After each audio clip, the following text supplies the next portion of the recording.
Ετοιμαζόμαστε να μπούμε στη βάρκα και να πάμε πάλι Conceição de Jacareí.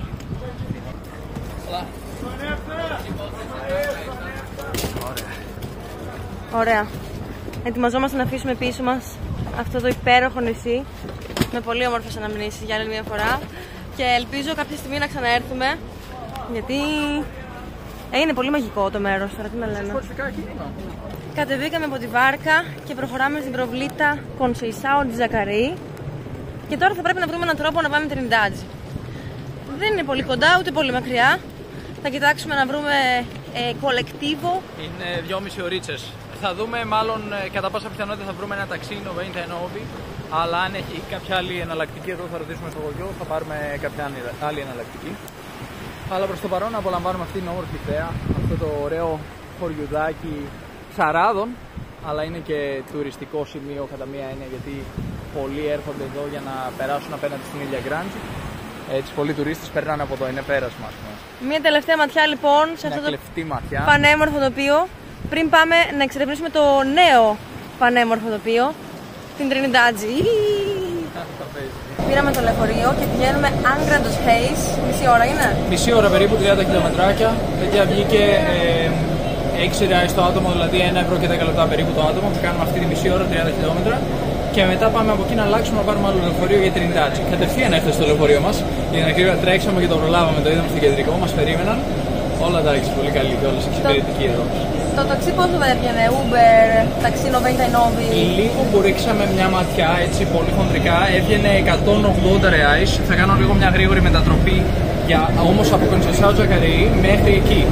33 ευρώ θα έβγαινε για όλη τη διαδρομή μέχρι Trindade. Τώρα θα δούμε πώς θα βγει και θα συγκρίνουμε με τα λεωφορεία, αλλά λογικά θα βγει κάτω από μισή τιμή, υποθέτω, και ίσως ακόμα πιο κάτω. Γιατί μέχρι Trindade βλέπω είναι 140 χιλιόμετρα, 2 ώρες και 40 λεπτά. Αυτό που λες όμως ήταν με 99, με Uber ήταν ακόμα πιο ακριβό, δεν είναι? Η Uber ήταν ακόμα πιο ακριβή. Εδώ στην Βραζιλία έχουμε Uber και έχουμε τάξη 99 επίσης από ταξί. Και έτσι η τάξη 99 επειδή είναι ντόπια και έχει λιγότερο, καμιά φορά λιγότερα ποσοστά που προσθέτουν, βγαίνει πιο οικονομική. Οπότε να ελέγχετε και τα δύο όταν θέλετε να κινήσετε εδώ εντός Βραζιλίας με application. Αυτά τα δύο συμφέρουν, αλλά πιο πολύ 99. Η τάξη 99 δηλαδή λέγεται το application. Εν τω μεταξύ, τώρα που μιλούσαμε με την Όλγα και τον Δημήτρη, τα παιδιά που γνωρίσαμε στην Ilha Grande, τους Έλληνες, μας είπαν ότι χρησιμοποίησαν την εφαρμογή BlaBla και έτσι BlaBlaCar. Εξυπηρέτησε πάρα πολύ καλά. Είναι ουσιαστικά μια εφαρμογή από ανθρώπους που μετακινούνται σε διάφορα μέρη και λένε θέλω να σε πάρω, αν θέλεις έχω μια θέση στο αυτοκίνητό μου, έχω 3 θέσεις κλπ. Και μπορείς να κανονίσεις να ταξιδέψεις με αυτούς. Βέβαια κάποιοι λογικά. Ναι, ωραίος βράχος, Wow. Το έχουν κάνει έτσι με κάποια σιδεράκια για να μην πέφτει. Ναι, το έχουν επικαλύψει με τσιμέντο και έχουν φτιάξει μια κατασκευή για να μην υπάρχουν κατολιστήσεις. Σημαίνει αυτό συχνά εδώ σε κάποια μέρη. Εν τω μεταξύ δεν θυμίζει λίγο το δικό μας λεωφορείο αυτό? Θυμίζει λίγο λεωφορείο Ελλάδας θα έλεγα. Ναι. Ωραία. Το BlaBlaCar τέλος πάντων είναι μια άλλη εναλλακτική που πρέπει να κοιτάξουμε κι εμείς. Μπορεί να συμφέρει για τις περιπτώσεις.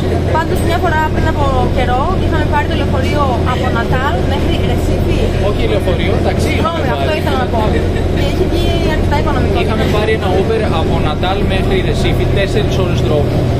Ταξιδέψαμε δηλαδή 2 πολιτείες και μας είχε βγει περίπου 64 ευρώ για 2 άτομα, δηλαδή από 32 ευρώ το άτομο, για να ταξιδέψουμε παιδιά 4 ώρες, να αλλάξουμε 2 πολιτείες και να φτάσουμε στην επόμενη. Ήταν μια εποχή που παίρναμε συχνά έτσι, ταξί και Uber κλπ. Για να ταξιδέψουμε και ήταν πολύ οικονομικά πάντα σε σχέση με τα δεδομένα της χώρας. Δηλαδή, με βάση όλα τα υπόλοιπα έξοδα που έχεις εδώ στη χώρα, οι μετακινήσεις είναι πολύ οικονομικές. Εντάξει, βέβαια είχαμε χάσει το λεωφορείο, θυμάμαι εκείνη τη φορά. Γι' αυτό έγινε αυτό. Αυτό έγινε γιατί είχαμε χάσει το λεωφορείο. Ο Κωστίνος είχε μαθήματα ως συνήθως και έπρεπε να φτάσουμε εγκαίρος. Ήμασταν μάλιστα σε ένα Uber και λέγαμε πάνε πιο γρήγορα μπορείς και χάσουμε το λεωφορείο. Και τελικά πήγε πολύ αργά αυτό το αυτοκίνητο και είδαμε το λεωφορείο να φύγει μπροστά στα μάτια μας. Έτσι δεν είναι? Ναι, οι άνθρωποι στο Ρίο οδηγάνε πολύ γρήγορα, αλλά εκεί που ήμασταν στο Rio Grande do Norte είναι πάρα πολύ χαλαροί τύποι. Δεν βιάζονται καθόλου. Βέβαια, από άποψη ασφάλειας είναι πολύ καλό αυτό. Αλλά αν ήταν οδηγός του Ρίο, δεν θα είχαμε χάσει το λεωφορείο σίγουρα. Θα το είχαμε προλάβει και θα είχαμε πιει για ένα καφεδάκι στο δρόμο. Αλλά όπως και να έχει, είχε οικονομικό η μεταφορά για 2 πολιτείες πιο κάτω, από Rio Grande do Norte μέχρι Περναμπούκο. Μέχρι Περναμπούκο, ναι. Πρέπει να κοιτάξω πόσα χιλιόμετρα είναι πραγματικά, παιδιά. Εμένα μου είχε κάνει εντύπωση. πώς αυτός ο άνθρωπος έκανε αυτό το ταξίδι, άλλαξε 2 πολιτείες δηλαδή. Τώρα ψάχνω Hugh Grant στον Austin. Θα βάλω Νατάλ συγκεκριμένα που ήταν η πόλη που ήμασταν. Και λέει, αν πάμε από Νατάλ, κάτσε να βάλουμε Ρεσίφι συγκεκριμένα, από Νατάλ για Ρεσίφι. Δεν ξέρω καν συνέφερε τον οδηγό όλο αυτό που έγινε. Ήταν 287 χιλιόμετρα, παιδιά. Για 287 χιλιόμετρα πληρώσαμε περίπου 65 ευρώ για 2 άτομα. Και ήταν 4 ώρες δρόμους. Και μετά γύρισε ο άνθρωπος αυτός. Άδειος, θα έβρισκε πελάτη σιγά σιγά και θα γυρνούσε προς τα πίσω με το application, αλλά ήθελε και αυτός να πάει. Λέει, και εγώ πήρα τηλέφωνο, λέει τη γυναίκα μου, θα πάρω τη γυναίκα μου τώρα και θα της πω, λέει, δεν θα τις πιστέψεις, είμαι Ρεσίφι. Θα της κάνω γερή πλάκα, λέει. Αυτό που άρεσε τέλος πάντων που ήρθε να έρθει το Ρεσίφι, αλλά εμείς πληρώσαμε το τίμημα γιατί ο άνθρωπος δεν σταμάτησε να μιλάει για 4 ώρες συνεχόμενα, ασταμάτητα. Μας είπε την ιστορία της ζωής του από την αρχή ως το τέλος. Μας είπε πως έπινε, έπλεξε με την Κασάσα, ένα ποτό της Βραζιλίας, έπινε πολύ. Έκλεβε λεφτά από τους γονείς του, από την οικογένειά του μάλλον εκεί, για να πάρει λεφτά, να πιει, να πάρει ποτά να πιει. Κατέληξε στον δρόμο, τελικά κατέληξε άστεγος. Τον έπιαξαν από το σπίτι.